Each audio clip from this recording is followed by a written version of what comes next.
బ్రిటన్లో కానీ మిగిలిన చోట్ల కానీ బ్రిటన్లో ఎన్నికల్లో పూర్తిగా హిందువుల అంటే భారతదేశంలో ముస్లింల ఓటు బ్యాంకు చూస్తున్నట్టుగా బ్రిటన్లో హిందువులను ఓటు బ్యాంకుగా చూస్తున్నారా? బ్రిటన్లోనే కాదు, ఇప్పుడు మనకి అమెరికాలో కూడా మన ఎన్ఆర్ఐల సంఖ్య ఒక బలీయమైన శాతంగా ఉంది. బ్రిటన్లో కూడా ఒక మంచి శాతం పర్సంటేజ్లో ఉంది, అమెరికాలో ఒక మంచి బ్రిటన్లో అయితే 10 లక్షల హిందువుల ఓట్లు ఉన్నారు, నేరుగా డైరెక్ట్గా హిందువులు.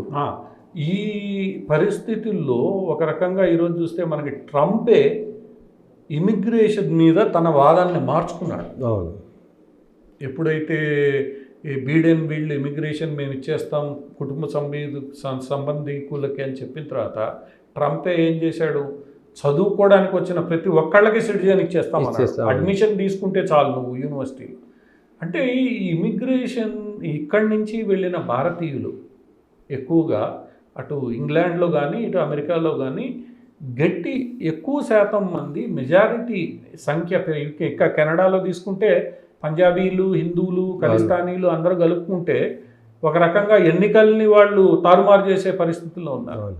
ఇలా చాలా దేశాల్లో ఇప్పుడు మాల్దీవ్స్ కావచ్చు, మారిషస్ కావచ్చు, ఫిజీ కావచ్చు, ఇండోనేషియా కావచ్చు, అట్లనే దక్షిణ అమెరికాలోని కొన్ని దేశాలు, కరేబియన్ దేశాల్లో భారతీయుల శాతం ఎక్కువగా ఉంది. వాళ్ళు ఈరోజు అక్కడ రాజకీయాలని ప్రభావితం చేసే పరిస్థితుల్లో ఉన్నారు.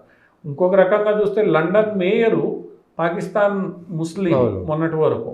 సో వీళ్ళ శాతం ఎక్కువగా ఉంది. హిందువులు కూడా ఒకప్పుడు మనకెందుకులే రాజకీయాలు లేదా మనం వెనకాల ఉంటే చాలు కదా అనుకునే హిందువులు కూడా ఈరోజు 2వ జనరేషన్ 3వ జనరేషన్కి వచ్చిన తర్వాత వాళ్ళు అక్కడ పోటీలో పొలిటికల్ ఎరీనాలోకి ఎంట్రీ అయ్యారు, పోటీలో ఉన్నారు.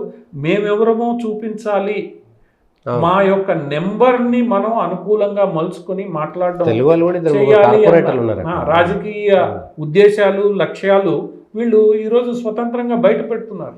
దాంతో ఈరోజు బ్రిటన్లో ప్రధానంగా ఆయా ఎన్నికల్లో పోటీ చేసే పార్టీలు కన్జర్వేటివ్ కావచ్చు లేదా రెండవ గ్రూప్ కావచ్చు, వీళ్ళు లేబర్ పార్టీ రెండవది, వీళ్ళు ఖచ్చితంగా ఈ ఇమిగ్రెంట్స్ అందులో హిందూ పాపులేషన్ మీద గట్టిగా చాలా పార్లమెంటు, ఎందుకంటే బ్రిటన్లో పార్లమెంట్ నియోజకవర్గాలు చిన్న చిన్నవిగా ఉంటాయి. చాలా పార్లమెంట్ నియోజకవర్గాల్లో హిందూ ఓటర్లు కనీసం 40-50 పార్లమెంట్ నియోజకవర్గాల్లో ఫలితాలని తారుమారు చేయగలరు. 40-50 అంటే సంకీర్ణ యుగంలో ఒక పెద్ద సంఖ్య. సో సంకీర్ణ యుగంలో 2-3 సీట్లు కూడా విలువ చెందినప్పుడు 40-50 సీట్ల విషయంలో వచ్చేసరికి ఖచ్చితంగా వాళ్ళని మాట్లాడాల్సిన పరిస్థితి. అందులో ఈ పాలస్తీనా, ఈ ముస్లిం ఇమిగ్రెంట్స్ విషయంలో కూడా బ్రిటన్లో ఉన్న చాలామందికి వీళ్ళకన్నా హిందువులే నయం, వీళ్ళతో మనం కలిసి వెళ్తే బాగుంటుంది, వీళ్ళు ఉపయోగపడతారన్న భావనలో కూడా ఈరోజు హిందువులకి ప్రాముఖ్యత పెరిగింది అక్కడ స్థానిక రాజకీయాల్లో. అటువంటి పరిస్థితుల్లో ఖచ్చితంగా హిందువులు ముఖ్యంగా మన భారతదేశం నుంచి వెళ్ళిన వాళ్ళకి ప్రాముఖ్యత ఉంటుంది. ఆ ప్రాముఖ్యతని అందరూ ఈరోజు గుర్తిస్తున్నారు. మన వాళ్ళు కూడా అక్కడున్న హిందువులు లేదా భారతీయులు కూడా మనకి కూడా ఇక్కడ ప్రాముఖ్యత ఉంది అన్న విషయాన్ని వాళ్ళు గుర్తించారు. అవతల వాడు గుర్తించడం వేరు, మనం గుర్తించడం వేరు. అప్పుడు ఏంటంటే వీళ్ళు మేము ఒక గ్రూపు, మాకు ఈ అవసరాలు ఉన్నాయి, నువ్వు ఇలా వ్యవహరించాలి. నరేంద్ర మోడీ గారి ప్రభుత్వం వచ్చినప్పటి నుంచి ఏదైతే ఈ ఎక్కడికి వెళ్ళినా ఆయన మన భారతీయ మూల సంతతి కలిగిన వారితో సభలు నిర్వహించడం ఇవన్నీ కూడా ఒక రకంగా మీరు బలమైన వాళ్ళు, ఇక్కడ స్థానికంగా మీరు బలంగా పని చేయాలి అని మోటివేట్ చేసే దిశగా సాగింది.